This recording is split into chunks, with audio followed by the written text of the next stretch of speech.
What's going on, people? It's Mr. back again with the previous show. I hope everyone's fit and well. And yes, we're back at Sit Down tomorrow. Nottingham Forest are playing Stoke City. If you are new to my channel, please do hit the like button, subscribe if you're new.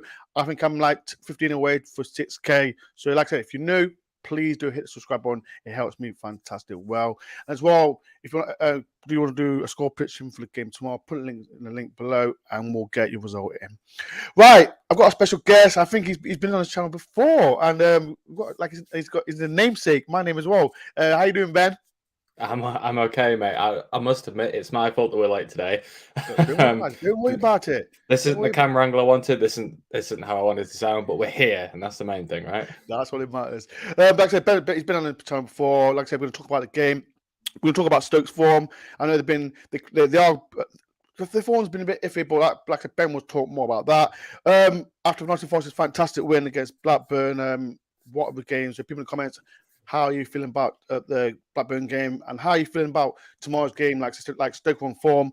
And I'm not going to mention, I'm not going to talk Ben about like that game, the last game of the season 2 years ago, because that still haunts me from age or so. I think that might be the last time I was on the show, right? Yes, it was, Ben. So that's the reason why I'm not going to talk about it. I'm wearing the shirt. Thank you for rubbing it in, Ben. Like I said, we're talking about Ben. Like I said, people, if you want to ask any questions towards Ben around Stoke City, you can as well.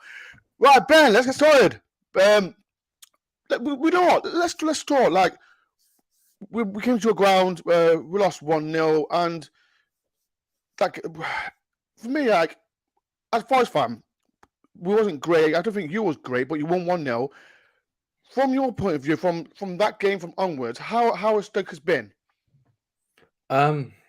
I can't remember exactly when we played. Was it sort of September time? Because I know it was August. Was it August? Was it that early on? Blimey. Yeah, it was that early on. We carried on playing decently. We weren't great. I think, as you said, neither team was good on the day. I think Forest particularly were. We were shocking. That was as bad as it got, right? Ben, we were shocked. Right, let me clarify. Right, I went to the game. We was awful, the worst, and I've said this a few times on my podcast. That's the worst game I've ever been as a Forest fan. Oh, like I said, Stoke wasn't great, but we were worse. So yeah, the only player that stood out was Myton. I think the only player that stood out on that day was Myton. Since then, we carried on a decent run of form, and then Harry Souttar got injured, and since then, we've been slowly sliding down the table, and it's injuries that have derailed us once again. We had the same problem last season with Campbell getting injured, and we've suffered through not necessarily a lack of squad depth. We have the players there, but I think it's the quality in depth. You know, how do you replace a player like Harry Souttar, Nick Powell, who got injured as well, Tyrese Campbell? Yeah. You know, 3 great players, and we really suffered, particularly because we weren't able to pass out from the back like O'Neill was trying to get us to do. You know, back when we played you, we'll have a completely different defence now, apart from Wilmot maybe aside.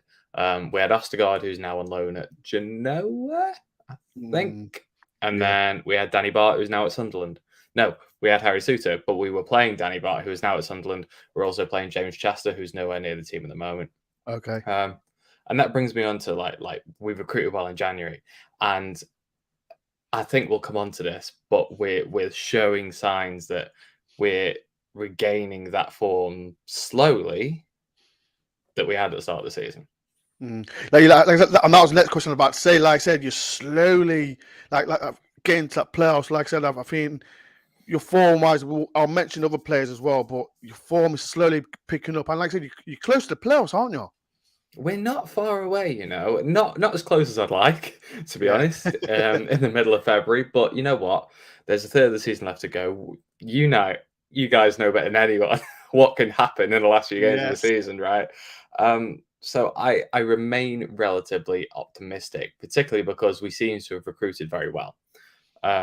Players like Lewis Baker have come in and has dominated the midfield. It's been fantastic to see. Players like Phil Jagielka, who we nicked from your lads at Derby. Just nicked him, Ben. Just. Yes. Yeah, honestly, it's just great to see these sorts of players going. Josh Maja as well, right? You We've know what? barely seen a glimpse of There's so him, many players I'm going to but talk about, Ben. There's so many oh, players I'm going to talk about because I've got so many questions to ask you, Ben. And I'm going to start with where's that question one? I'm going to start with right. Let's start with the player that we nicked from you, Sam mhm, Sturridge. Like yes, when we took him from you lot, and I know when I spoke to you, I think you put a comment when we signed him. I remember on Twitter you put a comment below, didn't you, about him? hmm And just tell all the Forest fans, like it's for like he didn't do that good today at Stoke. Well, so we signed him from Bournemouth, and he wasn't a regular at Bournemouth, right? He was on loan, I think, once, maybe twice, and he needed a home. Sam Surridge just needed a home. Bournemouth are too good Mm, for Sam Surridge, right? So we signed him in the hope that he was going to be this long-term project. We knew we might come to Stoke, and he needed a bit of settling in. Um, and then he scored 2 goals in his first 2 games, won the league, one in the cup, I think. And we thought, mm, you know what, happy days. We've got finally someone who can finish on our hands. mm. And it turns out since then we got the absolute opposite. And he can't finish for love nor money. He's had chances from 6 yards out, 3 yards out, header, left foot, right foot, any part of his body. And whether it hits the goalkeeper, goes over the bar, or just doesn't trickle over the line, it didn't go in for him. And he missed penalties. He got red cards for us out of sheer frustration, I think. And it, essentially, we cursed another striker. We have this habit at Stoke of cursing decent strikers. Benikophobia was one of them. Mm, Um, but unfortunately, I don't think he settled here pretty much, and I can mm, understand that. So he needed a new home. We were hoping, I think a lot of Stoke fans were hoping that we could get him a loan just to rejuvenate his confidence. But you know what? We paid around 2 million for him. Sounds like we've sold him for around that price. yeah, And 2.2, 2.2. there you go. So maybe a little bit of profit in there. Mm, He needs a home. He absolutely needs a home. And just a fresh start where the fans aren't on his back from the minute he comes off the bench. We've got too many strikers now, too many mm, strikers in form as well. Jacob Brown, Josh Maja, D'Margio mm, Wright Phillips. As you say, well, I'm sure we'll talk about. He needs somewhere where he might not be first choice initially, but mm. somewhere where he can start again. Mm. I've got a super chat, and I think this is the same question for you as well, Ben. Thank you for the £4.49 special. I appreciate that. Ben, Stoke fans are bond with O'Neill, like Forest fans or with Cooper. Or is it really special, like with his first pump? Um, O'Neill's quite a calm figure. He's a Yeah. commanding figure, but he's a calm figure, right? I wouldn't say that he ignites the crowd. I wouldn't say that he even ignites the fans in the stadium. The atmosphere can be quite flat. I don't think it was a fantastic atmosphere when you were there this Mm, season. But you know what? He's a reliable figure, and we know what we're going to get from him. And Stoke fans appreciate that to some extent. He saved us from relegation, and to even get us in contention for playoffs after a year or two is great. He's turned around the squad. So it's perhaps a different level of affinity than we have with him than you have with Steve Cooper. I think Cooper's transformed you, yeah, that's that. evolved you to We'll talk new about that levels, later on, right? Ben. I always talk about the rival fans. How about Steve Cooper? That's something that we can talk about. But carry on, Ben. It's not been a sweep of emotion from the absolute pits to the absolute highs. Like you've gone from bottom to top six so quickly. It's taken Mm, us a bit longer, so the emotion has been dragged out a little bit. So mm. I think on the whole, we're happy with him. He has his flaws, but he's a good manager at this level. Mm. If there's any questions for Ben, please put in a comment. Like I said, he's a big Stoke fan and there's quite a lot. There's another player and Forest almost signed him, but he went to Stoke. And this is coming from Adam Astle. Damaja is one of the players that we watched out for watch out for tomorrow. Like, I don't know if you know, Ben, Forest almost signed him, but I think I don't know what it was, injuries, the fee. But since you signed him. So what's he been like so far? We've not seen an awful lot of him. We've seen him start a game in the FA Cup, and he scored his first goal after 14 minutes. And then he came on as a substitute on for Campbell in our last game versus Swansea. I think he's just brought us a bit of a cutting edge. The thing is with Stoke, we've had some good strikers in the sense that maybe you'll feel similar maybe with Keenan Davis, Yeah. good striker, but not necessarily an absolute cutting edge. Josh Mm, Madger brings that. Josh Madger is in the 6 yards box and will get us goals. For example, mm, he didn't start against Swansea, and we put, I reckon, 4 or 5 balls across the 6 yards box. We didn't mm, score any of them. We needed a player mm, like Josh Madger in there. He will bring that to a game, and that's what we need. We don't necessarily need him to do anything else. I think we get that through players like Jacob Brown, the mm. midfield, the full-backs. But we need someone to be able to finish chances, glorious chances, ones that Sam Surridge missed for us. Yeah. So I'm hoping that he will bring that. It's interesting that you say that you were after him and we were after Keenan Davis in the summer as well. Was you? We were indeed. Michael Okay. O'Neill said in his press conference today we were very close to signing him, but it was again injuries that prevented us from doing so. Okay. Wow. Never knew that. Yeah. There's another player that I want to talk about, and as you know, people, I will mention put as well, Tyrese Campbell, another player that is related to Kevin Campbell. And as you know, Kevin Campbell is coming to us, Nottingham people, but that's something that I will talk about at the end of the show. You got good players around there. Like Tyrese Campbell, he come back from it was a long injury, didn't he? And he's come back. I think I seen what game was it? Huddersfield last Friday, and he's a nippy player as well. And you got a few good players, haven't you? Oh, we definitely have. And Tyrese Campbell at his peak is the cream of the crop, right? Yeah, He just is so fluid in his movement, so confident for, I think he's 2021 now. And it's just at his peak, he's an absolute joy to watch. The injury is such a shame because last season he was in the form of his life. Getting sort of the levels of goals and assists at the time as Emi Buendia was. yeah, Then he got injured. So and it's a hard injury to come back from, and he's not displayed the same level of form that he showed last season. That's not to say he's performed badly. It's just he's not hit the heights, and you wouldn't expect him to. It's a shame because he went down and went off holding his knee, the same knee that he injured. He went yeah. off in the last game. So I think Oh, he's oh, out for the next couple of weeks now. so Yeah, is he not playing tomorrow then? he won't be playing tomorrow. Oh, thank God for that. Yeah, I exactly. messaged Kev this morning. I thought I'm scared of his son playing, but I didn't know he was injured. So Oh, it's such a shame because he was just showing a flicker of life. He's been put back out on the wing by O'Neill, and he's getting that confidence back. He's taking on players again. He was having a few shots at goal, and he looked good against Swansea. And then I'm not sure what it was, whether it was a barge off the ball or he just fell awkwardly. But the minute he was holding his knee, you knew he had to come off. We don't want the same to happen again. We don't want to ruin his career or our prized asset. We've got to look at that both ways. For him, we've got to keep his career safe from our point of view. He's one of our best players, and we don't want to just lose that due to a recurring injury. Before we talk to Ben, I'll talk Ben about how he feels about Forest's form. But there's quite a lot of questions, and I think this is for you, Ben. I agree with Grant that Sturridge needs to calm down in front of goal, and he will score goals as well. Where's the other one?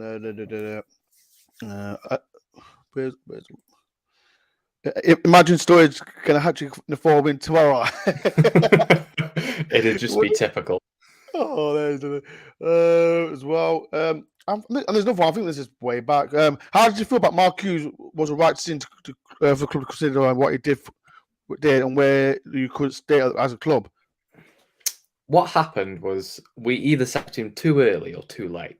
So, if anything, we should have sacked him at the start of that season where we eventually got relegated. We were showing signs of the form tailing off before that. We were losing 4, 5, 6-0 every week. We should have sacked him in the summer. We didn't. We brought in new players, and they were even worse than what we had. And then it got to around Christmas time, and we did sack him. We couldn't get the manager we wanted, and we got in Paul Lambert instead. I reckon if we'd have kept Hughes, we would have stayed up by the skin of our teeth and then sacked him and then got a new manager ready for the summer. We did neither. We pulled the trigger at the wrong time, and it's left us in this state, chasing manager after manager, and finally something stuck with O'Neill. Hopefully that can continue for a while. Hopefully he can get us back to the Premier League, if not this season, which does look unlikely. But I reckon, if he sticks around for the next 3 years, we'll have a good push towards there. But no regrets to sacking Mark Hughes in the end, but it was just a question of when. We got that wrong. All right, Ben, I told everyone about, like I said, as a Stoke fan, as you know, Forest were bottom of the league. You mentioned it, Forest were bottom of the league in the playoffs. As a Stoke fan, like, what do you think of Steve Cooper and how Forest have been? Like I said, I mentioned when we played you lot was shocking, but since Hooting gone, Cooper's come in, as a Stoke fan, like, what do you think? I find it a bit weird that both Forest and Derby are the stories of the season so far. Oh, bless Like- them. Oh, bless. I'm gonna cry. In all fairness, like, you guys have transformed yourselves, and I think surely, and maybe you can correct me if I'm wrong, that's entirely down to Steve Cooper. I mean, yes, your recruitment's been good, I think, in the winter window, but you showed signs of improvement pretty much instantly when Cooper came in, and just shows how good a manager he is. I think he was underrated by Swansea fans when he was there, and just the, as you mentioned, the level in performance when you guys came to our place and you were absolutely dreadful. It was a walk in the park. We didn't get Yeah, out of second it was gear. shocking. It was shocking. Absolutely terrible. And I said to another Forest fan after the game that day, I said, if you don't sack him, you're going nowhere this season. You get no more Well, points. Forest fans, sorry, Ben. Like people in the comments, can you remember? Like, if you can watch my vlog, Ben, if you can watch my vlog, the last like 5 minutes of it, the way I felt, I was drained, Yeah. angry, the lot. Just And think where you'd be now if you'd have sacked your manager. we'll be then. bottom. We'll be bottom of the league. And all these players will be like, Yeah. that's a different show we can talk about. But like we were awful. But yeah, It took you another 3-4 weeks after that to get rid of him, though, didn't it, or something like that? Imagine where we you'd lost. be now if you'd have had those extra couple of games. Yeah, I So think did we play? Did we play? I think we played Derby, and then we played you lot, didn't we? And then I think we lost to Middlesbrough. Then we I'm lost sure there's a to couple of games after that. Yeah, yeah. It was just Forest fans comment. What can you remember that game? It was awful. It was it was awful. absolutely dreadful. I've even from a Stoke point of view, when we won, it was a terrible game. Yeah. But your transformation has been dramatic, hasn't it? You've got some really key players now. Yeah. Some Well, players what that players? weren't performing. What players do you think? What players are you scared of tomorrow? I mean, you could go for the obvious, couldn't you? Like Brennan Johnson, Jed Spence, right, are the ones that are making the headlines. Yeah. Look like Zinkernagel maybe playing well again. He's been a bit iffy. Yeah, He's better when he comes off the bench. I think that's the thing, right? He for when I'm pretty sure he played against us in that reverse fixture, and he didn't see the light of day. I don't know what Alex Martin's doing now, whether he's been knocked out of the He's team. injured. He's injured. Oh, it's such a shame because again, he was one of your brighter players that day. So imagine how you'd have, if he was in the team. It's just remarkable, and your new signings as well. Players like Davis and Sturridge and that. It's replacing old for new as well. So you're not just building for hopefully a playoff push or even better maybe this season. You're looking good for the next season as well. I know you got some players on loan, and there's no guarantee you'll keep them. But hey, right? Yeah. It's not necessarily a make or break season for you guys. I think it's positive no matter what happens. I'm loving Ben's confidence. Like I said, people in the comments, do you agree with Ben, what he's saying? Right, Ben, I asked this all of my rival fans. Like, as for Stoke's form, where did you from the start of the season, where did you thought Stoke will finish? But then, right now, where do you think Stoke will finish? Like I said, I'll start. Where did you thought Stoke will finish? Yep. So I said at the start of the season, specifically, I said 9th. I said we'd have a good start and we'd tail off. Okay. And it looks like we're doing that to some degree. Who knows what the last third of the season will bring, to be fair. But, I mean, if I'm going to be honest, the way we're going, I'm going to stick with my prediction. I reckon we will finish just outside the playoffs. Unfortunately, there's teams that have capitalised off a change of management. You guys, Middlesbrough, Sheffield United, have all had a big resurgence. And teams like us, Huddersfield, Coventry, starting to suffer because of that. I know Huddersfield are more in the mix than us. But there's teams unfortunately that were better than when we were good. So I can't see us breaking in there based off right now. But if we can display the sort of form we battered Swansea were terrible. But if we can play like that for the majority of our remaining games, I don't see why we can't make a challenge for top 6. I just wonder whether with the run of form that you guys and others are on, it just might be too much of an ask. Right, people, before I get Ben's prediction, if there's any questions that you want to ask Ben about Stoke City, you can. And as well, people, comment below. What is your prediction for tomorrow's game? If you go to the game, like I said, I'll meet you tomorrow if you want to. Like I said, comment below. Right, Ben. Last but not least, like, are you going to the game tomorrow? I'm not. I think we're taking 2,000 fans, aren't we? And the tickets went like that. There's so many fans on Twitter after a ticket. I know an American Stoke fan that's came over for he a got trip. sticked, didn't He did indeed, which is a shame. Yeah, I seen it. I saw it on social media. That's really hammered. A Stoke fan as good as the rest of us coming over to make a special trip across the Atlantic during this period as well, where games weren't guaranteed to be on. To make a special trip to come over. I think he's attending the game anyway. But tickets are highly sought after. Not only just because it's you guys, not only because it's close, but Stoke are in decent form as well. Yeah. So no, I'm not going to the game, no. But I'll be watching it on somehow. Put it that way. Right. So last but not least, what's your score prediction for tomorrow?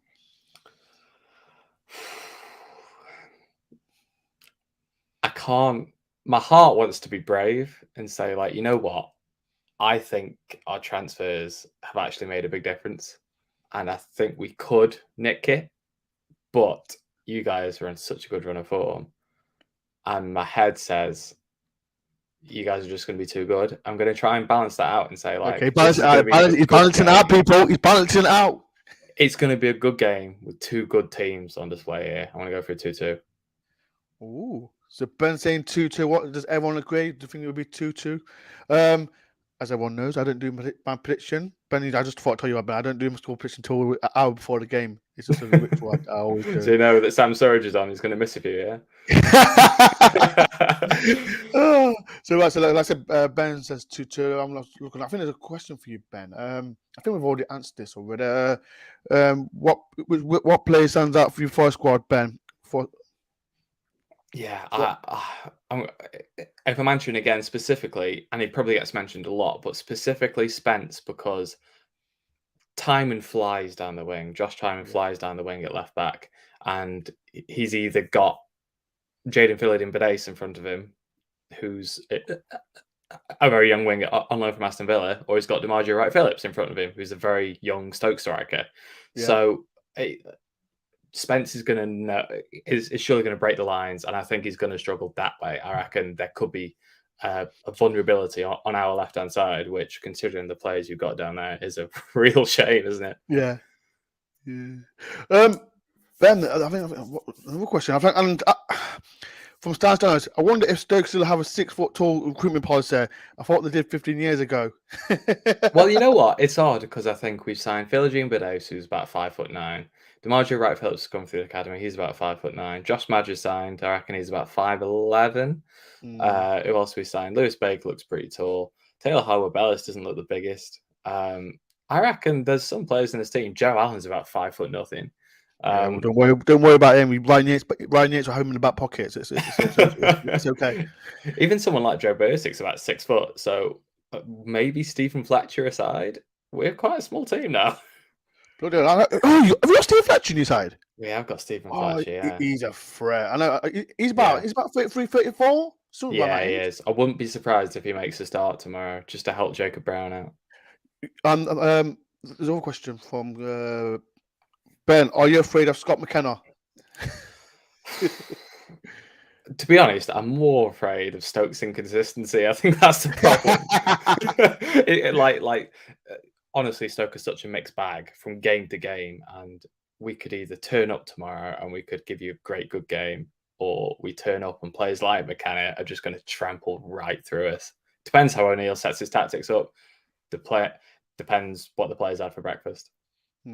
Another question, and this is like another one. I know there's quite a few players that play for your team, like Ian Wright's son. You got him, you got Kevin Campbell's son as well. Like, what's it like having these players like Ian Wright's son, Kevin Campbell's son playing for your club? It's really surreal, isn't it? Because you think, like, you say Ian Wright's grandson, Tyrese Campbell's son, and we did have, of course, Paul Ince's son. We've let him go to Reading now. Oh, yeah, he's useless at Forest. Useless. Well, he was useless here as well. Was it? Oh, he was, yeah. Apart from like the last 6 weeks of his Stoke career, we signed him for 12 million quid, you know. Unbelievable. What? Exactly. I know. Huddersfield got a right robbing from us. Wow. All of these players say the same thing. I've watched interviews at Stoke with all of them, and they all say that I try not to think of my dad as a football player. You know, Mm, I am my own player, and I will leave my own legacy. Yeah, it's great to have these role models in my life, but no, they are their own player, and you know what? They are their own player. Tyrese Campbell is a great player, and D'Margio Wright-Phillips looks to be an excellent player. Perhaps more like Sean yeah. Wright-Phillips than Ian, but yeah, D'Margio is going to make his stamp on the game. No doubt about that. Mm. You know what? I've got this question I forgot to ask you, Ben, as well. Like when we played you a lot, I know the Stoke fans they always be like, we know Bruce Samba, he gives stick to the opposite supporters, and one says, Ben, what do you think of Bruce Samba? He's a shithouse, basically. Like, can you remember when he was at Stoke? I think he was winding up the Stoke fans, but then Yeah, when you lot scored, he was giving them so much stick. And yeah. but yeah, what do you think of Bruce Samba? Like I said, he's been great for us. Have you been watching him or not? I remember doing a team of the season for Sky. I think it was about 2 seasons ago when you guys were pushing for playoffs, and I think I put him in my team of the season, the Did championship. you? And then I think was it last season he wasn't particularly great. I It seem to wasn't great. remember. He wasn't great at No, all. and then in terms of being a shithouse, I watched that Derby game. I know full well what he's capable of. Look, you need players like that in your team. Jacob Brown's same for us now. Lewis Baker looks to be similar You for got us Lewis now, Baker as well. right? Is he from Chelsea? Isn't he? Yeah. So we've got players like that. Nick Powell, I reckon that I I saw a screenshot of the old fines board at Wigan from a few years ago, and Nick Powell was on there. He was fined £20 for saying to one of the club staff, "I told your mum." Um, No. a shithouse to his absolute finest is Nick Powell. So I reckon he could give Samba a run for his money. You know. Wow. Unbelievable. Right. I think that's On that note. on that note, Ben, it's been a pleasure. Thank you very much for coming on my show. Like I said, Ben, I mean, it's good to have people come on my show. Have you got a podcast, Ben, or anything like that? I have, so I do the Why Yeah, Why talk Why about Pals it. podcast. Let's proper on it before you go. Oh well, so the Why Why Why Pals is basically I chat to Stoke fans about their stories of Stoke fans. So it's not like a podcast like this or your typical football podcast. It's more of like I don't like to compare myself to Joe Rogan, but it's that type of thing where like I interview a fan about their whole Stoke supporting story. It's completely different. We talk about the good times, so we don't have to talk about the current bad times. So if you fancy something different or just learning about Stoke in general, then yeah, you can head over there and check that out. You know what? Send me a link, Ben, through Twitter, and I put it in. So, like I said, I like to promote other people's podcasts, YouTube channels, or whatever it is, whatever they do. So, Forest fans, if you do, please have a little look. Right, Ben, it's been a pleasure. Thank you very much for coming on the channel. And before I do go, like I said, before in the middle of the show, I've got Kevin Campbell coming to Nottingham on the 28th or Thursday, the 28th of April. Please get your tickets. If you want to get your tickets, please message me on Twitter, Instagram, or whatever, so I can get your tickets. So I can send you to Lisa Fox. Lisa Fox is the one that is sorting everything out. Even Malcolm Owen, they're the main two people that are getting the tickets for the Kevin Campbell show. It's going to be an amazing show. I'm excited. It's nearly sold out. So please, people, if you want to go, Kevin Campbell is coming to Nottingham on the Thursday, the 28th of April. It's going to be a banging show. Right, people, I'll be there tomorrow. I'll be there at around the club shop around 1:30. If you want to get on my vlog, you can do as well. And if you see me around the ground, come on my vlog. I know people are a bit shy and that to come up towards me, but like I said, I'm a Forest fan and that. Right, I'll let it go. But like I said, Ben, thank you very much for coming on the show. Like I said, we'll be back again if maybe I don't know. If you're not promoted, if you're not promoted, I might not see you, Ben, again. But like I said, I hope I don't see you again, Ben. Or maybe you've been in a Premiership. So, but yeah, it is what it is. Right, people. Right. Thank you for the 104 people watching this show. Like I said, if you're here tomorrow, make sure you come up to me. Peace and love, and up the Forest.